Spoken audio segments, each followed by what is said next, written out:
দেখতেছেন আজকে একটু দূরে আসছি, সাগর পাড়ে আসছি। আর ও এই যে এখানে দেখতেছেন, এগুলো হলো আপনার বিদ্যুৎ। এখান থেকে কারেন্ট উৎপাদন হয়, ঠিক আছে। তো দেখেন এই দেশে কারেন্ট কলম যায় না একবারও। আমি আসছি আজকে 3 বছর হয়ে যেতেছে, একবারও যদি কারেন্ট যাইতো। তো এরা এত কারেন্ট কই থেকে পায় আল্লাহ জানে, এটা আমার মাথায় খেলে না। যেটাই হোক, এদের সিস্টেম ভালো, কিন্তু আমাদের বাংলাদেশের কথা আর বললা কিছুই হইল না।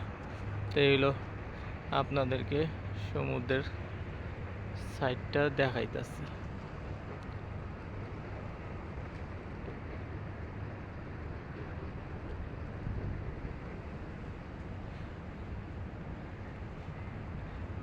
পরিবেশগুলো দেখছেন, মাথা নষ্ট, কি সুন্দর।